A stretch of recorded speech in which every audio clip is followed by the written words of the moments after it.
Hello everyone चलतु आज बनैबा beans आउ मशरूम रा वेट लॉस रेसिपी।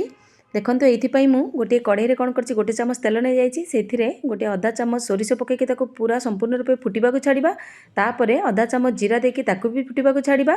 तापर ये गोटे पियाज और गोटे लंका को एमती स्लाइस काटिकी नहीं जाइए आपको आम कौन करवा हाई टू मीडियम फ्लेम रे टिके भाजी नेबा जेपर्यंत कि पियाज गोटे मिनिट भाजिला परे तापर काटिकी रखिथिबा बीन्स और धोईकी भल भाव में काटिकी रखिथिबा मशरूम देदेबा एठी एबे कौन करवा फ्लेम हाई करदेबा कारण मशरूम रे बहुत सारा पानी थाए आपको हाई फ्लेम रे देखिए जितने गोटे मिनट आप भाजबे धीरे धीरे आर मशरूम आर पानी रिलीज करिवो। एई स्टेज रे आमे कौन करवा स्वाद अनुसार लुण और टिके हल्दी भी देदेबा कारण हल्दी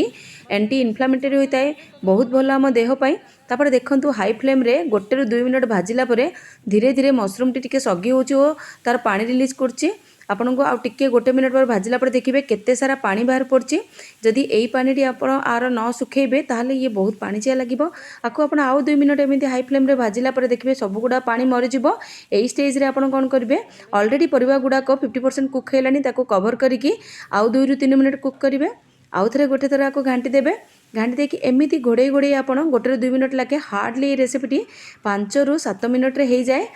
ये आप देखिपे भजाटी संपूर्ण रूपे हो गलानी और बहुत खिला खिला होती आपड़ डेफिनेटली रेसिपी ट्राए करेंगे भात और रुटी सांगे बहुत ही बढ़िया लगी था। आशा करछि रेसिपी भल लगी रोची पुणी देखा नुआ रेसिपी।